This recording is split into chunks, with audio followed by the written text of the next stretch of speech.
Monsieur Chassier, la parole.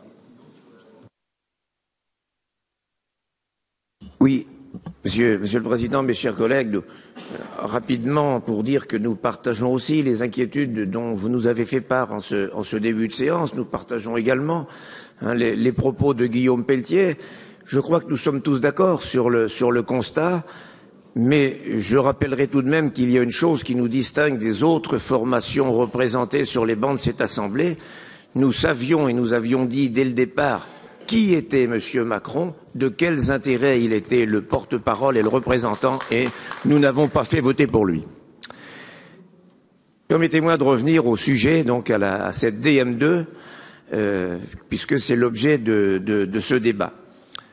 Il y a plusieurs façons, effectivement, de lire cette DM2 que vous semblez considérer comme peu importante, à tel point que le temps du débat a été réduit à 45 minutes. Elle est pourtant riche d'enseignements au-delà du volume qu'elle représente. Les écarts les plus importants portent sur les fonds dits européens en raison d'un rattrapage d'une partie des retards de paiement remontant à 2015 et 2016. Comme nous l'avions déjà remarqué, cela correspond à des recettes et des dépenses que nous ne maîtrisons pas, puisque si la région est chargée d'instruire les dossiers, c'est Bruxelles qui fixe les critères d'attribution et qui valide, et c'est l'agent de services et de paiement qui gère les règlements de la façon que l'on sait.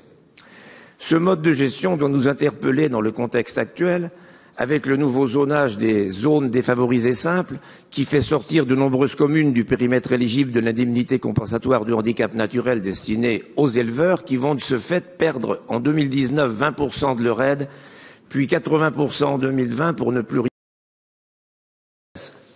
et vont se retrouver doublement handicapés. C'est pourquoi nous sommes étonnés de votre absence de réaction, alors que d'autres régions ont versé des aides d'urgence. C'est le cas, je crois, de la région Bourgogne-Franche-Comté, qui, lors de sa toute récente session, vient de décider d'une aide d'urgence pour l'élevage.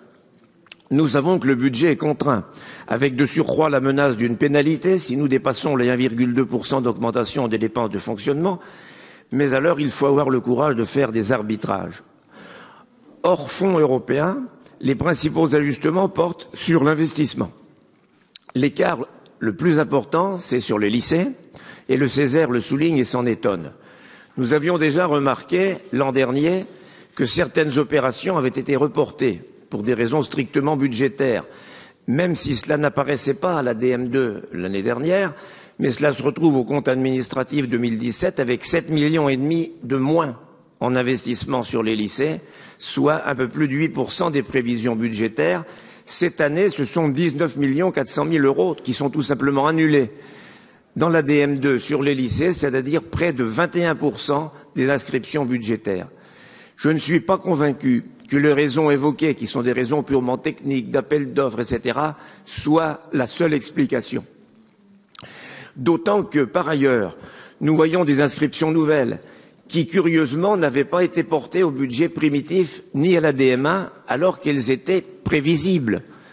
5,2 millions d'euros pour les CFA de Blois et de Joué-les-Tours, opération programmée depuis longtemps, 4,557 millions d'euros pour les contrats régionaux d'agglomération de Châteauroux et de Chartres, dont il est précisé dans le rapport qu'il s'agit de solder des engagements pour des programmes tous achevés au 1er janvier 2018. Pourquoi n'étaient-ils pas budgétés?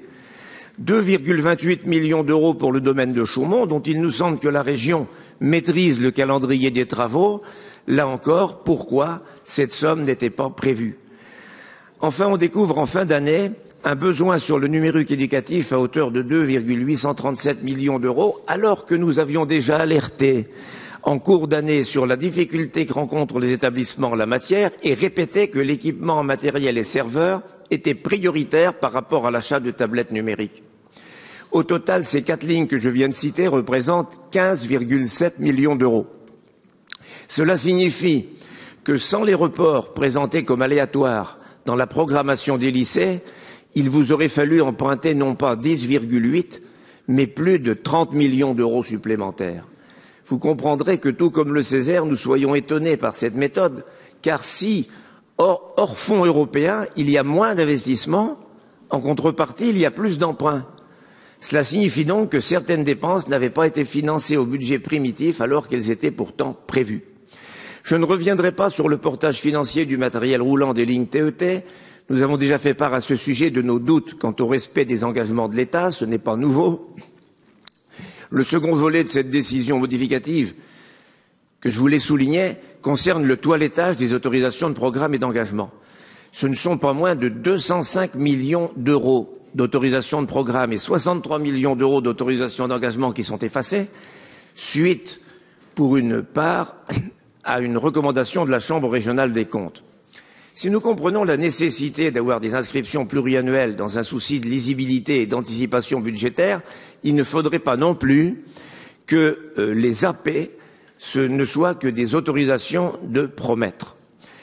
Mais l'annulation de certaines AP aurait mérité d'être davantage soulignée, car on y enregistre l'abandon, sans le moindre débat, de projets considérés jusqu'ici comme structurants par la région. Je citerai l'AP 2015-1438 portant sur les travaux de Voves-Orléans en vue d'une réouverture au trafic voyageurs. 100 millions d'euros hors CPER qui disparaît purement et simplement sans explication, sans même le préciser dans le rapport. Il faut aller chercher dans le détail, dans l'architecture budgétaire, si toutefois on peut considérer que 100 millions d'euros constituent un détail. C'est dans le document annexe à la page 32. On découvre incidemment également, mais on pourrait en citer d'autres, la suppression de 1 147 000 euros pour la rocade nord de Bourges. C'est une AP qui est remontée à 2005, alors elle a tout le temps été différée, et aujourd'hui, elle est simplement annulée. Mais pour revenir à Voves-Orléans, il faudrait tout de même faire le bilan de ce gâchis, car combien de millions d'euros ont été dépensés en études de faisabilité, en études préalables, etc., désormais inutiles. Certes, le projet est abandonné du fait de l'État, pas de votre fait, mais je tiens à rappeler que nous avions été les seuls, depuis le début, à douter vraiment de son utilité, préférant pour notre part faire porter l'effort de l'État et des collectivités sur la RN 154, aujourd'hui passée en concession autoroutière, beau résultat d'un aveuglement idéologique. Voilà quelques observations que nous pouvons faire sur cette DM2. Encore une fois, nous regrettons que vous n'ayez pas jugé opportun d'accorder à ce débat tout le temps qu'il aurait mérité. Je vous remercie.